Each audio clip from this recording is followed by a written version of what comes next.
I'm back.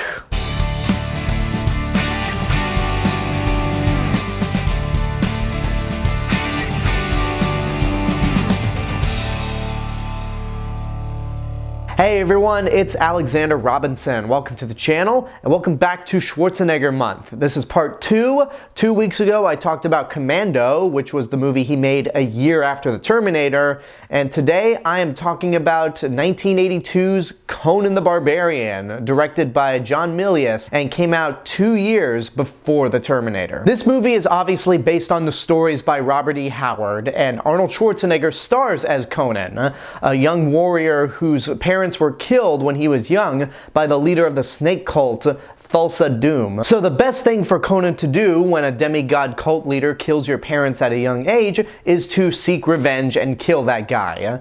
But even though that's what's best for Conan, that's not what's best in life. No, we all know the thing that is best in life. Crush your enemies, see them driven before you, and to hear the lamentation of their women.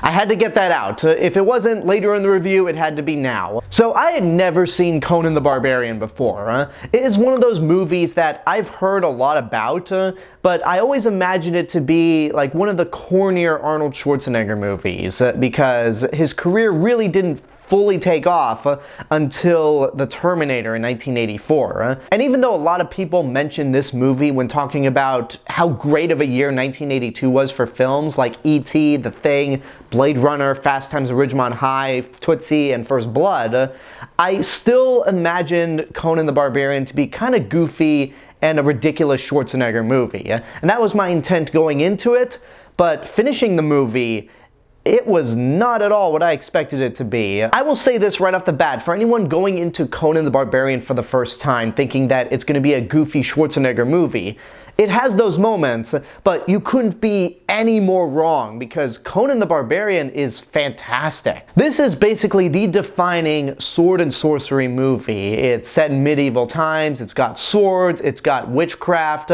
it's bloody as hell, it's got nudity, and it is just so much better than you could ever imagine this kind of movie to be. Especially considering that a lot of other movies that came out before and after Conan were just schlocky. Conan the Barbarian sticks out as being better than it has any right to be. And I think a lot of the film's success is due to John Milius, the director of this movie, who also co-wrote it with Oliver Stone and was just a few years fresh from co-writing Apocalypse Now with Francis Ford Coppola. Given that this movie came out just 2 years before The Terminator, it's clear that Schwarzenegger was not the megastar that he would end up being later on, but the great thing about this movie is, much like with The Terminator, John Milius limits a lot of Schwarzenegger's dialogue. He has some great lines in this movie, don't get me wrong, like, "Grant me revenge, and if you do not listen, then to hell with you," and obviously what is best in life, but a lot of the dialogue in this movie is delivered from the other characters, like Thulsa Doom, like Subotai, like Valeria, like the Wizard of the Mounds, and it's all very stoic. It's in a way operatic for this type of movie and is very strong. And I wouldn't expect anything less from the same guy that wrote the USS Indianapolis speech from Jaws. For those of you that don't know this fact, even though Carl Gottlieb and Peter Benchley were the credited writers for Jaws, it was John Milius that actually wrote Quint's speech about the USS Indianapolis. And when you watch that scene in Jaws and then jump over to Conan the Barbarian and hear a lot of the dialogue on this movie's end, it is delivered with a lot of gravitas from most of the actors. Again, Schwarzenegger's is very limited, but even the lines that he says are very powerful. In fact, a lot of this movie is very sparse in terms of dialogue. A lot of the film's story is told through the expressions, the actions of the characters, and the phenomenal, and I mean phenomenal, score in this movie. The score in this movie was composed by Basil Poledouris, who scored movies like Red Dawn, RoboCop, and Hunt for the Red October, and his score for Conan the Barbarian does a lot of the heavy lifting in terms of telling the story. It's much like a lot of John Williams' scores. scores, where the score itself is a character, and you can't hear a single beat of the score in Conan the Barbarian without thinking about this movie. It is that good. It's so good that it's a crime this was not nominated for Best Original Score, because it is just gorgeous all around. I mean, the opening theme is obviously triumphant, it gets your blood pumping, but a lot of the other score is so good that it makes me wonder if Howard Shore was inspired by this music when composing the Lord of the Rings trilogy, because I got a lot of hints of Lord of the Rings in this score. The cast of the movie is pretty spot on. I don't know what much can be said about Arnold Schwarzenegger in this film, because he really does embody the role of Conan the Barbarian. Even though he doesn't have a lot of dialogue, he has a strong physical presence and is fantastic in a lot of the action scenes. And I also really admire how Conan can be hurt, and at one point in this movie he actually gets killed. Obviously, Conan does get resurrected in the movie by the Wizard of the Mounds, and this results in one of the most beautifully horrifying scenes in this movie. We have a bunch of ghosts that are trying to take Conan's spirit away, but you have Valeria fighting them off, and it's Sandahl Bergman fighting off against a bunch of animated ghosts, and the choreography between her movements and the animation is seamless. It is a beautiful sequence, but it's also quite scary, knowing that magic in this world is pretty terrifying. I mean, there was the woman earlier in the movie that Conan had sex with, who ended up being a demon witch herself. And then there's this sequence, which really did blow my mind when I was watching it, because it's a 42-year-old Arnold Schwarzenegger movie. I wasn't really expecting to see anything that would just make me go, wow, how did they do that? It's a spectacular scene. But back to Conan as a character, I really do appreciate how he's not some invincible strongman with no flaws whatsoever. He has a hero's journey in this movie, and we follow it to the point where the movie ends on a cliffhanger implicating that there would be more movies in the future. We got the one, and that was pretty much it. Gerry Lopez is good as Subotai, Conan's first companion. Mako is great as the Wizard of the Mounds. And Sandahl Bergman as Valeria is a really great character. What I really love about Valeria and Sandahl Bergman's casting is that she's a gorgeous woman, but you also buy into the fact that she is physically fit and at level with Conan. If you've ever seen All That Jazz, she's one of the principal dancers in that movie, and she is phenomenal. She is an expert dancer, and that translates into her being a warrior in Conan the Barbarian. And something that I really love about the Valeria-Conan chemistry is that she eventually becomes Conan's love interest. The two of them become lovers, but she's never downgraded to just simply being the love interest. Her introduction into this movie is as a warrior thief. She becomes Conan's love interest, but she's still the badass warrior thief that we first saw her as. In fact, I would have bet money that had they made a Thor movie back in the late 70s, early 80s, Sandahl Bergman would have been cast as Valkyrie, hands down, because of her impact in Conan the Barbarian. And then you have the film's villain, Thulsa Doom, played by James Earl Jones, who is great in this movie. He brings the same level of gravitas to this role as he did to the voice of Darth Vader. And I think what makes his role a little more creepy than Vader is that he's the leader of a cult. He has so many people that are bowing down to him, that are under his influence, that he pretty much sees himself as a god. I mean, he is, because he turns into a snake for no real reason at all. I mean, you know what? There is a reason behind his transformation as a snake. It's to show us, the audience, that he's an all-powerful being. But within the context of the movie, it doesn't make a whole lot of sense for him to just randomly turn into a snake in the middle of an orgy when no one's paying attention to him.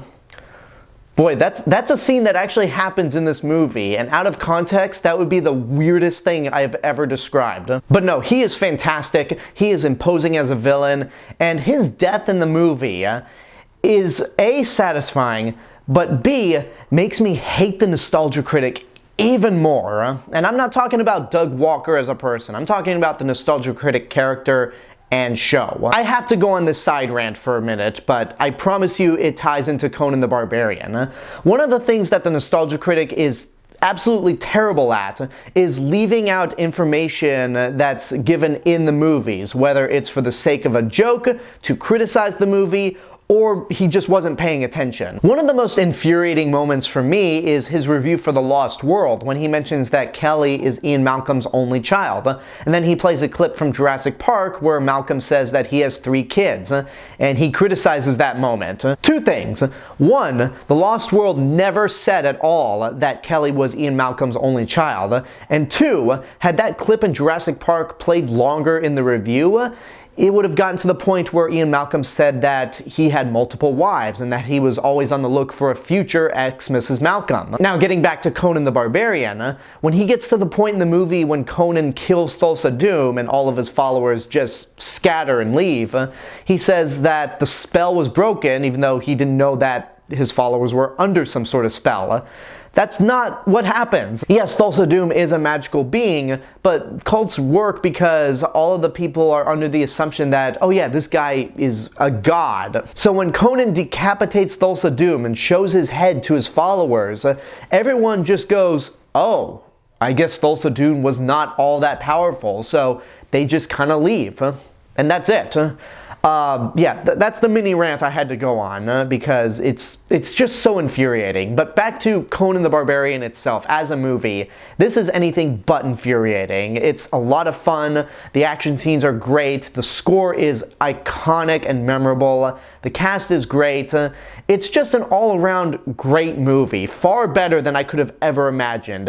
And I'm going to say worth seeing in your lifetime. If I had any issues with this movie, and they are small issues, it would be that there are silly moments throughout the movie, like when Schwarzenegger's biting a vulture that's trying to eat him while he's crucified on a tree. There's the fact that Thulsa Doom kills Valeria by using a bow and a snake instead of an arrow. That's ridiculous. And then I think the absolute worst scene in the movie, and I say that in the sense that I was laughing nonstop, is actually the scene where Conan punches a camel. And it's not because Conan punched the camel, I mean, that's funny in itself, but no, the thing that had me laughing hard was that all the dialogue is ADR, and you can clearly see on the actors' mouths that they are not moving. In fact, after Conan punches that camel, you can see Schwarzenegger's deadpan face, but the dialogue is Conan laughing, and I'm like, that doesn't match at all. And that's the entire scene of Conan and Subadai not speaking at all with their lips, but the ADR is doing all the work. And I thought, wow, I thought Madame Web was bad with ADR, but no, Madame Web is still worse. That's probably the only thing in this movie that I can say is the worst part of it, because everything else is great. If you've not seen Conan the Barbarian and you just look at it as possibly another goofy Schwarzenegger movie, give it a shot, because you will be pleasantly surprised. And there you go, that's my review for Conan the Barbarian, and with that, we have come to the end of Schwarzenegger month. Now that being said, I will be reviewing one other Arnold Schwarzenegger movie this year. I know what it is, I know when I'll be reviewing it, but y'all don't get to know until I tell you. So stay tuned for that. As for May, I'm going to be dubbing the next set of double feature retro reviews as In Memorial Month. We've lost a lot of people this decade over the past couple of years, like Ray Liotta, Matthew Perry, Olivia Newton-John, but I decided to pick 2 individuals to talk about movies in remembrance of them. The first is Paul Reubens, who we lost last year due to cancer, and all I gotta say is cancer, read between the lines. But anyway, in honor of Paul Reubens, I have to talk about his most famous movie, Pee-wee's Big Adventure. This is one of my favorite movies of all time, so I feel so happy that I finally get to talk about it. And in tradition of talking about a movie that I've seen and then one that I have not seen, 2 weeks after I review Pee-wee's Big Adventure, I'll be honoring the definitive voice of Batman, Kevin Conroy, who we lost 2 years ago with Batman Mask of the Phantasm. I have seen the animated series, I love it, but I have never seen Mask of the Phantasm, so I can't wait for that one. Next month is going to be an exciting one, so I hope you stay tuned for that. But until then, I want to know what you guys think about Conan the Barbarian. Whatever your opinions are, let me know in the comments below. Don't forget to like the video, subscribe to the channel, and hit the bell button to get notifications. If you want to find me elsewhere on YouTube, you can check out my theme park and travel channel, Alexander Robinson Travel Channel, and follow me on Facebook, Instagram, Letterboxd, Threads. I'll see you guys in the next video, but until then, have a good day and take care of yourselves.